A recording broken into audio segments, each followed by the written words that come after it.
নমস্কার বন্ধুরা, অপালার রান্নাঘরে আপনাদের সকলকে স্বাগত জানাই। নিয়ে চলে এলাম সয়াবিনের আরও একটা রেসিপি। আমার আজকের রেসিপি সোয়া মাঞ্চুরিয়ান। ভিডিওটা সম্পূর্ণ দেখার অনুরোধ রইল। তাহলে চলুন আর দেরি না করে রেসিপিতে চলে যাই।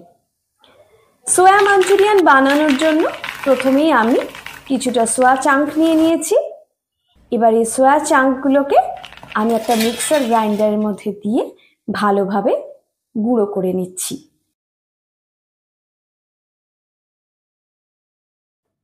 এই দেখুন, একদম মিহিভাবে গুঁড়ো করে নিয়েছি। একটা বোলের মধ্যে ঢেলে নিলাম। এবার 5-6 পিস পাউরুটি নিয়ে নিয়েছি। পাউরুটিগুলোকেও ছোট ছোট টুকরো করে মিক্সিং জারের মধ্যে দিয়ে দিচ্ছি। এটাকেও আমি একদম গুঁড়ো করে নিয়েছি। এই পাউরুটির গুঁড়োটাকেও একসঙ্গে আমি মিশিয়ে নিলাম। এবার এর মধ্যে আমি দিয়ে দিচ্ছি 2 চা চামচ আদা রসুন পেস্ট, 1 চা চামচ গোলমরিচ গুঁড়ো, স্বাদ মতন নুন আর 2 চা চামচ সাদা তেল। এবার এই সবগুলো উপকরণকে প্রথমে একটু ভালোভাবে মিশিয়ে নিচ্ছি। এইবার অল্প অল্প জল দিয়ে একটা মিডিয়াম ডো আমি তৈরি করে নেব।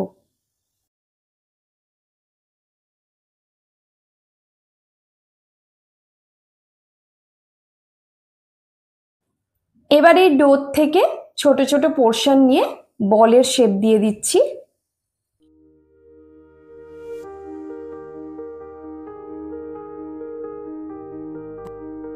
একইভাবে সবগুলো সোয়া বল আমি বানিয়ে নিলাম। কড়াইতে রিফাইন্ড অয়েল নিয়ে নিয়েছি। তেলটাকে হালকাভাবে গরম করে নিয়েছি। এবার গ্যাসের ফ্লেমকে মিডিয়ামে রেখে আমি সবগুলো বলকে ভেজে নিচ্ছি। তেলটা যদি খুব বেশি গরম হয়ে যায় তখন গ্যাসের ফ্লেমটাকে কিন্তু কমিয়ে লো টু মিডিয়ামে করে নেব। এইভাবে আমি সবগুলো বলকে এক এক করে ভেজে নিচ্ছি।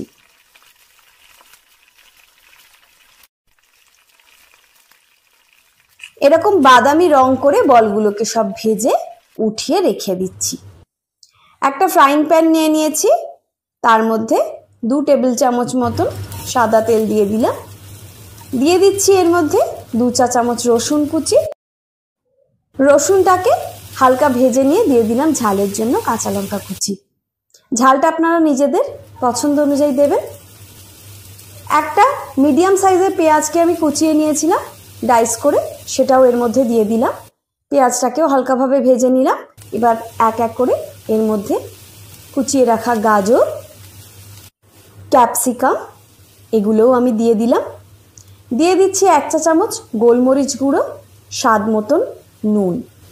এবার এই সবগুলো উপকরণকে সবজির সাথে একসাথে ভালোভাবে মিশিয়ে নিচ্ছি।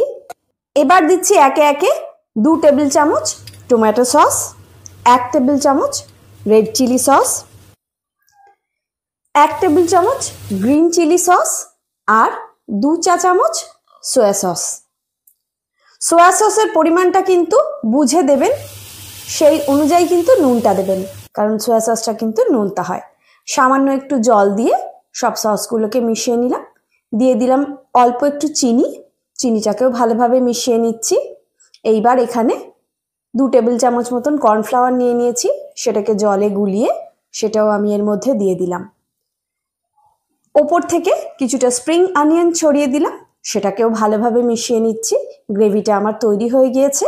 এবার আগে থেকে ভেজে রাখা সোয়া বলগুলো এর মধ্যে আমি দিয়ে দিচ্ছি।